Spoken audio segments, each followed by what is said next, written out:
September 1944, Nazi Germany faces defeat. The Führer blames the German Air Force, the Luftwaffe, under the command of World War I fighter ace Hermann Goering. The once proud Luftwaffe is running short of pilots and fuel. In the air, the Allies have total superiority. With Goering in disgrace, Hitler's protege and Minister for Armaments, Albert Speer, seizes the initiative. He orders the German aircraft industry to produce a new fighter to destroy the marauding Allied bombers. This new plane must be simple to build using slave labor and simple to fly by newly trained pilots. It is to be mass-produced like the Volkswagen car in thousands per month. With every remaining able-bodied adult male needed in the army on the Eastern Front, the new plane is to be flown by teenage boys of the Hitler Youth. These pilots will be trained hurriedly on gliders. Because the sands of time are running out for Nazi Germany, Speer declares the new fighter must be designed, built, and put into production in the space of only 90 days. The new fighter will be called the Volksjäger, or People's Fighter.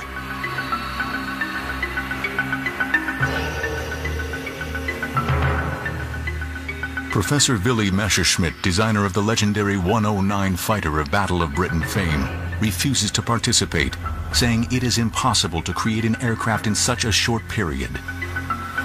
But there is a German aircraft designer willing to take up the challenge. He is Messerschmitt's arch-rival, Ernst Heinkel.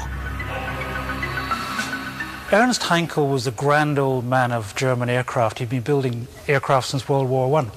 He had a unique way of selling these planes. He had a hunting lodge outside of Berlin, and he would get the Luftwaffe High Command and the Air Ministry personnel, and they'd shoot stag, and then they'd have a good food and drink and get drunk, and then he'd sell them the airplanes.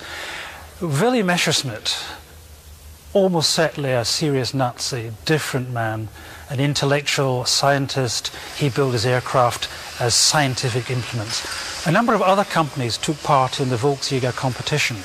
The big Junkers company produced a design which had essentially a jet engine in a pod with two wings stuck on. It would never have been stable in flight. It was a silly project. Then there was the Blum & Voss company, who were shipbuilders, but over the years they'd begun to produce rather curious aircraft designs. They tried another all-wing jet pod device, and that actually came quite close to winning.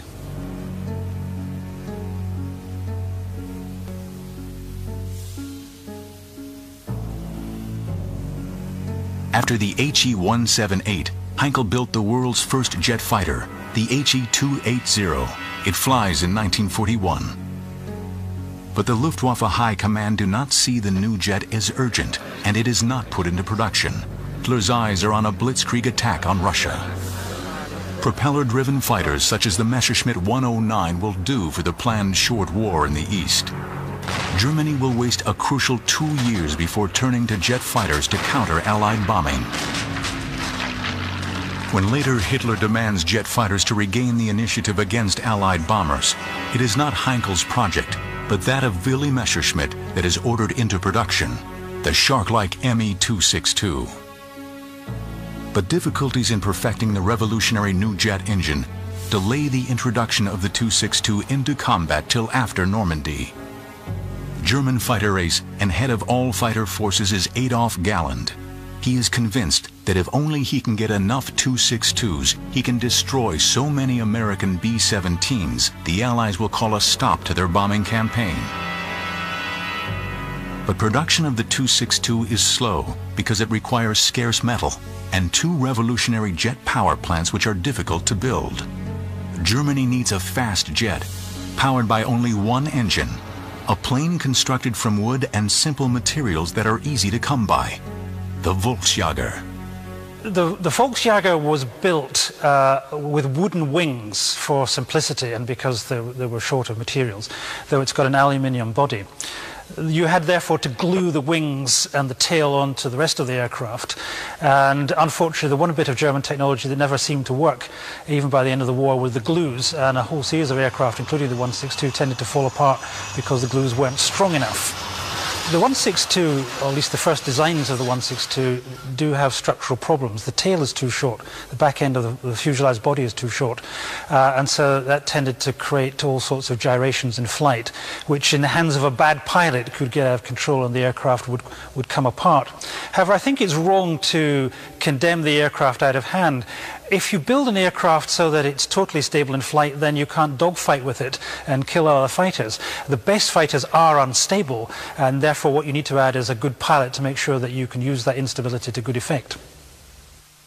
Galland opposes Speer's new jet fighter. He argues it cannot be built in time, and it can only be flown by experienced pilots, a commodity Germany is fast running out of. But he is not reckoned on Ernst Heinkel. Working round the clock, sleeping beside their desks, Heinkel's team design and build the first Volksjager in only 74 days. The Volksjager was powered by a single BMW 003 jet engine, positioned on the top of the aircraft. This unusual position meant that complicated and heavy ducting could be eliminated. It also meant engines could be changed quickly in the field. The body of the Volksjager was metal, but the simple wings were wooden and contained fuel tanks. Unusual for combat aircraft of the period, the HE-162 was fitted with an ejector seat for the pilot. Also rare then was the nose-wheel undercarriage. The aircraft was armed with two large 20mm cannons with 120 rounds per gun. One shell from these weapons could disintegrate a US B-24 Liberator bomber. The Volksjager had a maximum speed of 562 miles per hour and was faster than the Me-262.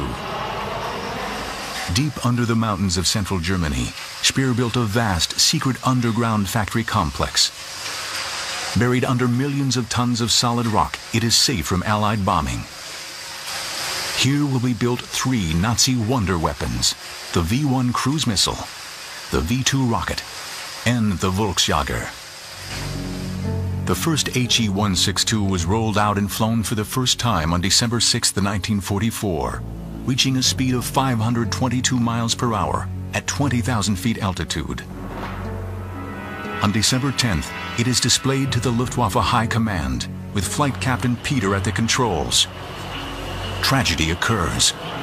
The wooden wing disintegrates and the plane crashes, killing Peter. The cause is the poor quality glue used to construct the wing. But Speer would allow nothing to stand in the way of mass-producing the Volksjager. In March 1945, the first 80 aircraft were completed. By the end of April, 200 more were ready. In May, the month the war ended, 500 Volksjager would have rolled off the assembly lines. And 1,000 per month would have been built starting June 1945, only 6 months after the first flight. To fly these planes, training of Hitler Youth pilots began on gliders.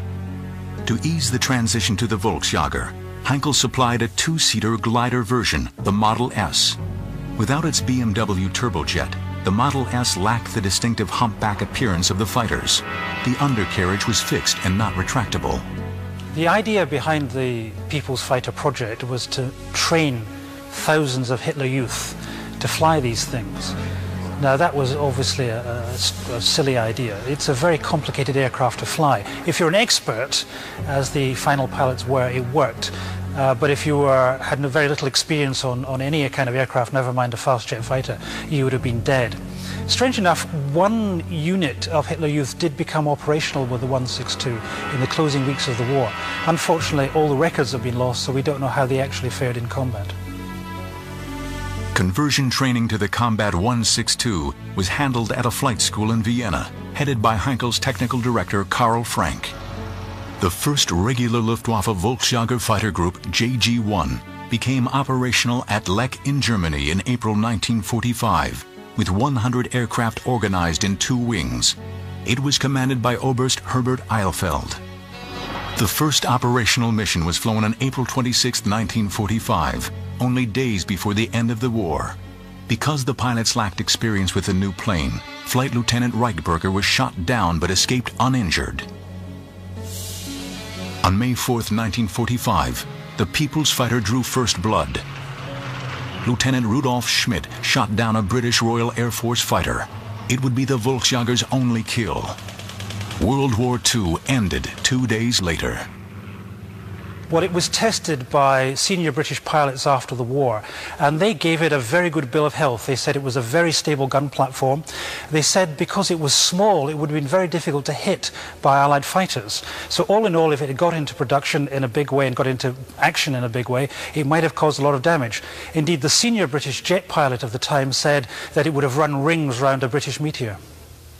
Would the Volksjager have tipped the balance in Germany's favor if the war had gone on longer? Ernst Heinkel was already planning more advanced versions of the Volksjager. If the war had lasted into 1946, these are the planes the Allies would have faced. For extra speed, a swept-wing version was already under construction. The tail was also modified into an elegant butterfly shape to improve performance. With a new, more powerful jet engine, this HE-162 would have been a match for 1950s U.S. jets like the F-86 Sabre. Another planned version of the Volksjager was one fitted with 2 ramjets of the kind used by the V-1 cruise missile. When the V-1 was catapulted into the air at great speed, air was forced into the jet nozzle. This combined into an explosive mixture with low-grade gasoline suitable for a lawnmower. The result burned like a blowtorch.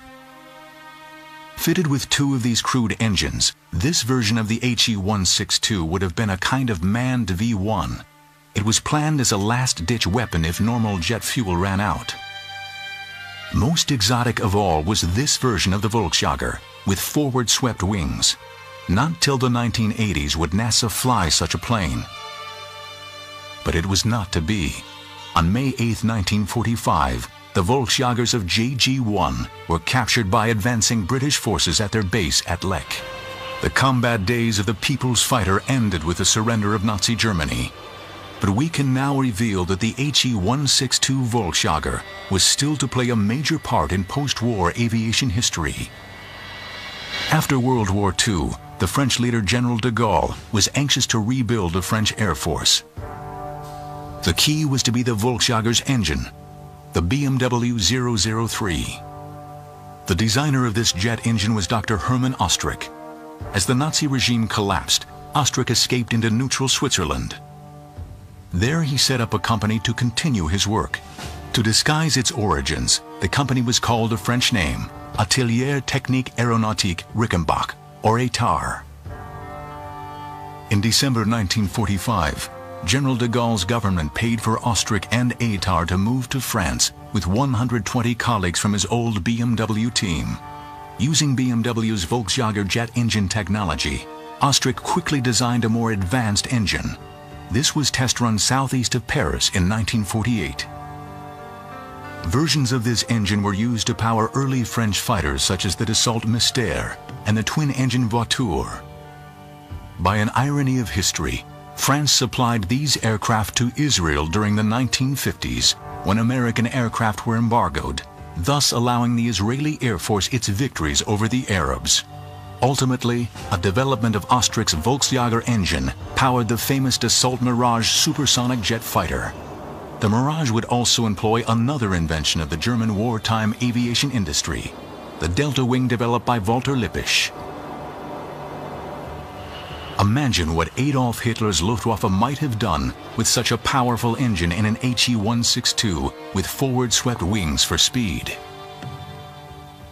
It was not to be. After the largest tank battle in history at Kursk in 1943, the Red Army rolls relentlessly toward the very border of Germany. The Luftwaffe uses the famous Ju-87 as a tank buster. But by 1944, the Stuka is obsolete, too slow to evade fighters of the Red Air Force.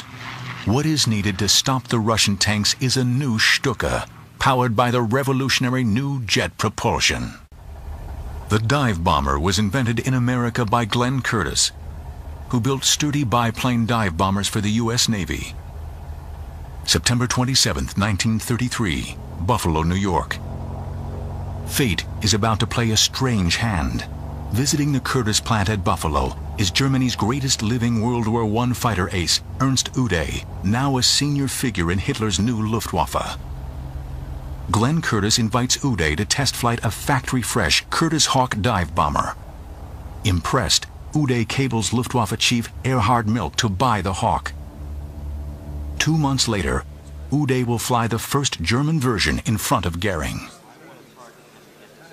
Equally impressed by the accuracy of the Hawk's bombing, Goering orders a German equivalent, the Junkers Ju-87 Stuka. One man who is not impressed is Luftwaffe General Walter Wever. Wever wants large, long-range bombers to attack Russia, not small tactical dive bombers restricted to supporting the army. But Wever is killed in a freak air crash in 1935. With Wever gone, Milch and Uday cancel Germany's equivalent of the B-17, the so-called Ural bomber. They think dive bombing using the Stuka will be more accurate.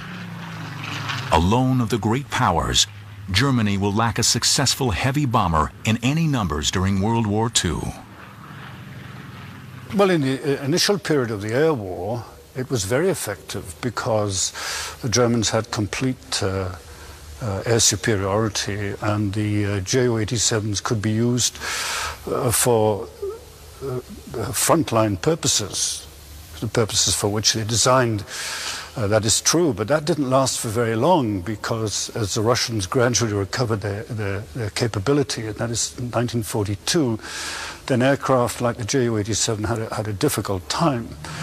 On the other hand, the Germans, I think, were very adept because they basically altered the role of the Ju-87 and began to realize it could be used not, as I say, just in a tactical dive bombing or forward air support role, but could be used for something else, of which a very good example, of course, is Rudel's use of the Ju-87s in a tank-busting role. Poland, September 1939, and the German blitzkrieg rolls over Poland. Earlier and better days for the Luftwaffe. Success lies in using the amazing Ju-87 dive bomber, the infamous Stuka, as flying artillery to clear a path for the advancing panzers. The Junkers Ju-87 Stuka dive bomber was the most famous German aircraft of World War II.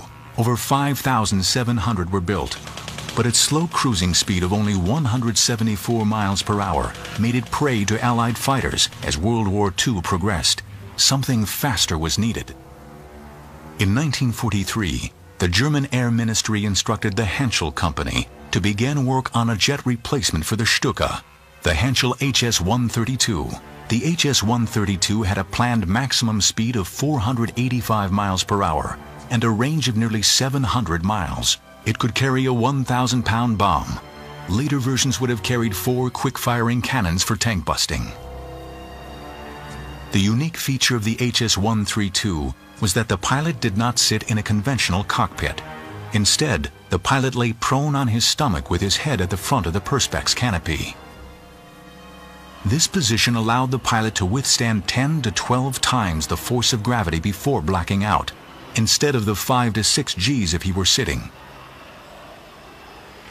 The primary target for the HS-132 was the main Soviet battle tank, the T-34. A late-model T-34 had armor plate nearly 3 inches thick. Had the HS-132 been ready in time and in sufficient numbers, it might have held back the tide of Russian tanks on the Eastern Front. Especially in the hands of legendary Nazi tank buster Hans Rudel. Flying the old Ju-87, Rudel single-handedly destroyed 519 Russian tanks. The greatest Stuka pilot of all time was a man called Hans Rudel, who destroyed over 500 Russian tanks on the Eastern Front, as well as a large Russian battleship. Rudel was a fanatical devotee of Hitler. He fought to very end, indeed survived World War II, and in the closing days, Hitler wanted him to take over command of all the German jet forces, and had there developed a version of Stuka powered by jets, then those would have been under the command of Rudel, and that would have been a very effective combination. In the dying hours of the Third Reich, Hitler proposed to put Rudel in charge of all Germany's jet fighters and bombers. But it was too late. Fortunately for the Russians, their tanks captured the HS-132 factory before the 3 completed prototypes had been flight tested. Their subsequent fate is still unknown. The Russians were very fortunate, and it was a fortunate accident. Their area of occupation in Germany took in 80% of the German aircraft industries. Heinkel, Messerschmitt, Junkers. They acquired Arado aircraft. They acquired a large range of aircraft, but crucially they acquired two things, which was the BMW 003A engine and the Jumo 004A jet engines. What happened was that basically the German jet industry, German aircraft designers, technicians, and the aircraft were moved back to the Soviet Union. And it's from that point, I think, that one can really say the period of German-directed and German equipment entered into the Soviet aircraft industry.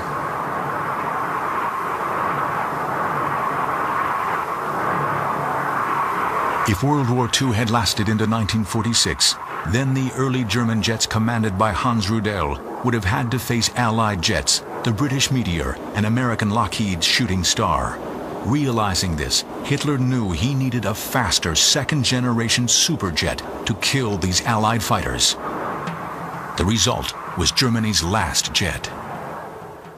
In 1943, before D-Day, the high command of the Luftwaffe began to fear that America might use its new super bomber, the Boeing B-29, in Europe. The B-29 could fly at well over 30,000 feet, too high for the engines of the Me-262 jet fighter to work efficiently. There was worse news for Nazi Germany. America was already building the consolidated B-32 Dominator, designed to attack Europe at high altitude direct from bases in the continental USA. To counter these threats, the Nazi Air Ministry commissioned a new jet engine to power a fast, high-altitude fighter. This engine was the Heinkel HES-011. But there was a problem in building super-fast jets. Fast World War II piston-engined fighters, such as the Mustang, often crashed in mysterious circumstances when they went into power dives. Unknown at the time, air builds up in front of an aircraft's wings as it approaches the sound barrier, 760 miles per hour, jamming the controls. But Nazi scientists working secretly in the 1930s discovered that a swept wing delayed the buildup of the dangerous air pressure in front of the wing leading edge. The new engine coupled with swept wings could give Nazi Germany a weapon to counter the B-29 and the Dominator. It was called the Focke-Wulf TA-183. The TA-183's designer was Dr. Kurt Tank. Tank was already famous for building the legendary Focke-Wulf FW-190 fighter used against the Russians on the Eastern Front. Kurt Tank is a very shadowy figure, but he's one of the great German aircraft builders of World War II. A very serious Nazi indeed. He built the four-engine Focke-Wulf Condor bombers that helped guide the German U-boats against the Atlantic convoys.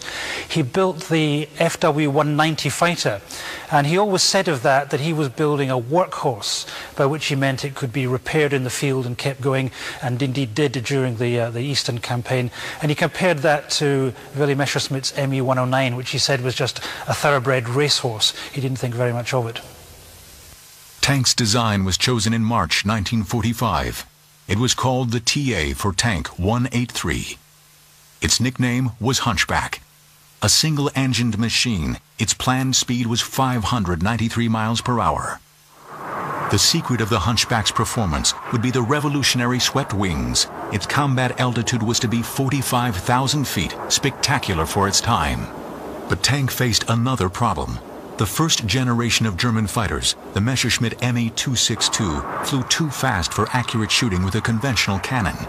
Yet to slow it down, it risked being shot down by Allied Mustang and Thunderbolt escort fighters. Jet fighters needed a new offensive armament: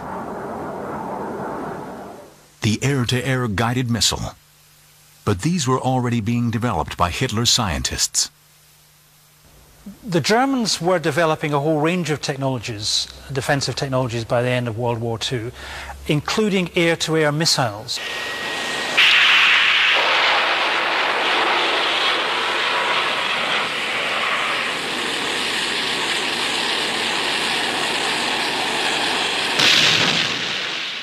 The Allies only started developing air-to-air missiles seriously at the time of the Korean War, so you're talking a 10-year lead the Germans had. They had wire-guided missiles which paid out a long wire back to the launch fighter aircraft, and the pilot of the fighter aircraft could send signals to navigate the missile directly onto its target.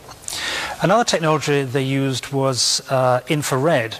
They had a system of using a light from the bombers to trigger guns and missiles on the attacking fighters. The most successful air-to-air missiles were actually the simplest, which were just firing masses of unguided missiles in a big arc and hoping a bomber got caught. Had they deployed those early enough, then they could have killed the B-17s and the B-24s. The Ruhrstahl X-4 missile. Development began in 1943. The X-4 was guided to its target using a wire control link to the mother aircraft. Early versions had a speed of over 700 miles per hour. The first X-4 was successfully launched from a Focke-Wulf FW190 on August 11, 1944. It would be the weapon of choice for the new TA-183 jet. If the war had lasted into 1946, things would have been very different. Armed with deadly X-4 air-to-air missiles, the fast TA-183s could have downed high-flying U.S. bombers, including B-32 Dominators carrying atom bombs on strikes from U.S. bases.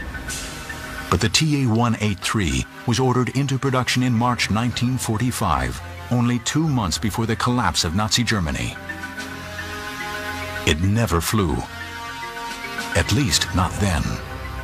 Kurt Tank and Germany's leading fighter pilot Adolf took a whole series of German aircraft engineers and Luftwaffe officers to Argentina and essentially recreated the Luftwaffe there. Kurt Tank set up an aircraft industry to build jet planes, and Galland set up a jet fighter force for the Argentine Air Force. This is what would have faced and destroyed Allied B-29s in 1946. The TA-183 built in Argentina after the war for General Perón. It was rechristened the Polqui, Spanish for arrow. Some even think that the legendary Soviet MiG-15 was based on captured blueprints of the TA-183. I think the priority from the Russian point of view was to make absolutely sure that they had a knowledge and experience with jet propulsion. The second thing was to get it into aircraft, their aircraft, make them work, and above all have a semblance, as I say, of combat aviation capability. So if you look at the early Russian jet aircraft, the MiGs and the Sukhois, they're simply copies of German aircraft. Air mobility and vertical takeoff are now primary tools for military operations. But in the dying days of the Third Reich, as Allied bombers made Luftwaffe airfields unusable, the Germans had already turned to VTOL technology as a way to beat the bombing. The Germans had developed a whole range of operational helicopters by the end of World War II, and indeed had an operational unit flying on the Eastern Front, rescuing pilots and picking up crashed aircraft. Their big plan, which would have made the helicopter's name in World War II, was to rescue Mussolini, flying in a helicopter, dropping the troops down, picking Mussolini up and getting him away. Unfortunately, the helicopter available to use on that mission crashed on a rescue flight the day before, which is why they had to go in with paratroops. Berlin, 1938. Flown by Germany's ace woman test pilot, Hanna Reitsch, the Nazi regime startles the world with a demonstration of the world's first practical helicopter, the Fokke Fa-61. It is a demonstration with a difference. It takes place inside the Great Berlin Exhibition Stadium. The Fa-61 was the brainchild of Heinrich Fokke, founder of the Focke-Wulf Company. During World War II, Fokke would build a large military helicopter known as the Kite. They were used by the Luftwaffe to rescue crashed aircrew and aircraft in the East. Mass production of the Kite was prevented by Allied bombing of the factories where it was being built. German industry desperately needed fighter protection. In September 1944, Focke-Wulf began work on an answer. the Focke-Wulf Treibflügel, or thrust wing, a VTOL fighter powered by 3 ramjets mounted on the ends of 3 rotating wings. The ramjet engine spun the wings like helicopter blades, giving the Treibflügel lift. The planned rate of climb was 25,000 feet per minute. The Treibflügel carried a pilot in a conventional cockpit. The intended speed was 621 miles per hour. Armament would have been 4 cannons. But the war was to end before the complicated Treibflügel could be built, though its ramjet engines were successfully tested at speeds up to Mach 0.9. But the Treibflügel idea was sound. In the 1950s, the U.S. Navy experimented with a similar vertical takeoff fighter, the Convair XFY-1 Pogo. Several successful flights were made by the Pogo, which had a speed of 575 miles per hour, very similar to that planned for the German aircraft. The Pogo was abandoned when tests revealed a major problem. The aircraft was extremely difficult to land because in pre-computer days, even an experienced test pilot found it difficult to tell where the ground was. In wartime conditions, with airfields under Allied attack, landing the Focke-Wulf Treibflügel safely would have been virtually impossible for the average military pilot. But Focke-Wulf were not done with the vertical takeoff fighters. This is the Focke-Wulf FW-1262 fighter bomber, built in West Germany in the late 1960s as part of a NATO competition. The early 1980s. Engineers of the Northrop Corporation pay a secret visit to the National Air and Space Museum's Silver Hill facility in Maryland. They go to examine the sole remaining example of another secret German aircraft captured at the end of World War II. But unlike the Treibflügel, this aircraft actually flew. Hidden in the Smithsonian's Garber facility is a piece of technology forgotten for 40 years. A revolutionary flying wing, and the first plane ever built with stealth, radar invisible characteristics. Late February 1945, midnight for the Third Reich. Hitler's revenge weapons, the V-1 cruise missile and von Braun's V-2 ballistic missile, have failed to destroy Allied morale. Desperate to revive his own reputation with Hitler, Hermann Goering calls a secret meeting on his personal estate at Karen Hall, 10 miles north of Berlin. To this meeting are summoned the brothers Reimar and Walter Horten, 2 young Luftwaffe officers. The Horten brothers have designed a series of revolutionary all-wing aircraft, a design that by eliminating a normal aircraft's heavy fuselage makes a plane lighter, faster, and longer ranged. The concept is successfully tested on a series of unpowered gliders. They fly beautifully. The Horten brothers then work on a jet fighter version, the HO-229. It successfully flies in late December 1944. It is flown by test pilot Erwin Ziller. The HO-9 was powered by 2 UMO 004 engines, similar to those of the Me-262. It had a maximum speed of 607 miles per hour at an altitude of 39,000 feet, faster than many post-war jets. It was armed with 4 cannons and could carry 2 2,000-pound bombs. But there was an unexpected result from this new futuristic shape. With no tail and buried jet engines, the HO-229 bounces back few radar waves. Stealth technology has been born. Only when the prototype flies and has a weak radar signature do the Horten brothers realize what they have stumbled on. The Horten has other possibilities. Goering realizes that the low-weight flying wing is the only technology left to Germany to build a bomber with a range to attack America and so force a truce in the West even at this late hour in the war. The kind of long-range bomber Germany has lacked since Ude fatally canceled the Ural bomber 10 years earlier. Nazi plans to attack New York using ordinary bombers have failed because the technology to refuel them in flight is too primitive. But a larger version of the HO-229 flying wing will be able to carry fuel long enough to fly to New York and back. Goering now gambles everything on developing such an aircraft. The Horten 18 America bomber. Its huge wings would carry fuel to fly nearly 7,000 miles at an altitude of 52,000 feet. It will be powered by 4 new Heinkel-Herth HES-011 jet engines and carry a crew of 3. Maximum speed would be 528 miles per hour.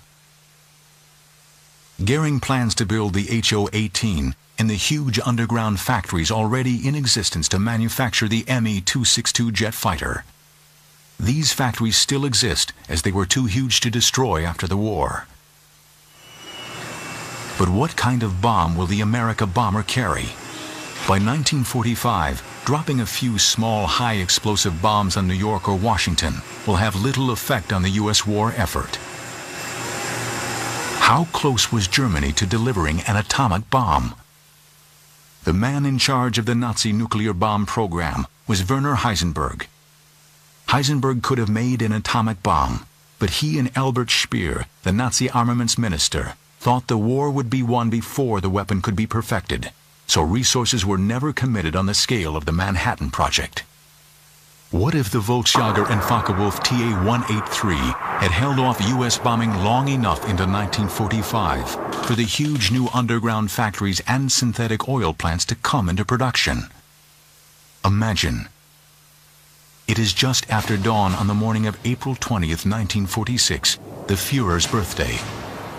A Horten HO-18 jet bomber, a KG-200, the Luftwaffe's best bomber wing, takes off on the most important mission of World War II. It is piloted by the Luftwaffe's best bomber pilot, KG-200's commander Werner Baumbach.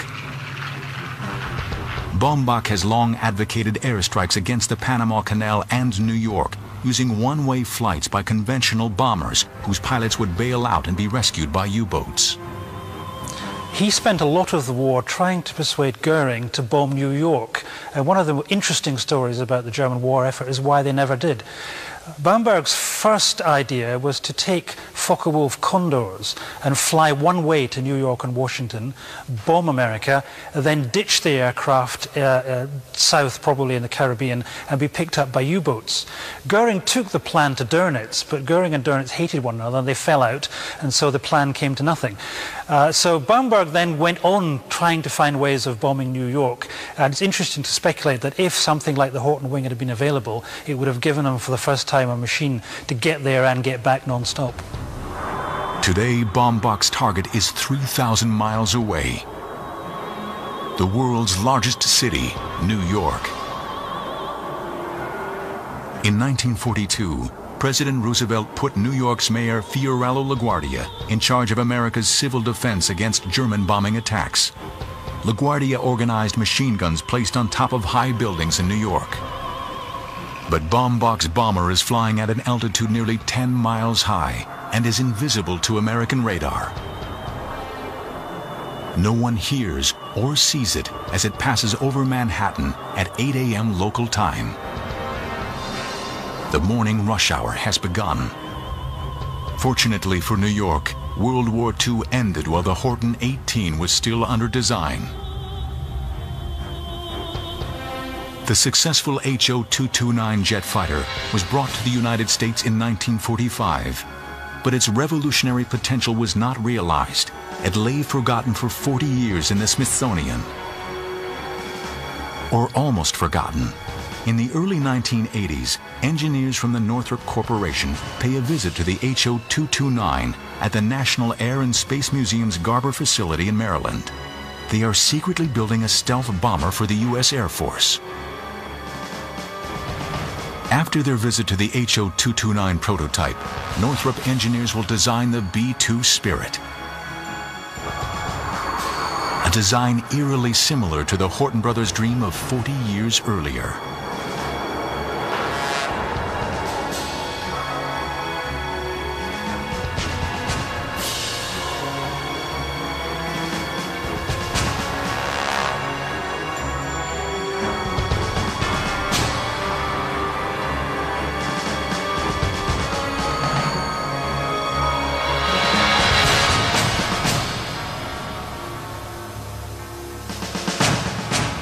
Hitler's aircraft and rocket designers were men of genius. They pioneered ideas that are still being rediscovered and built.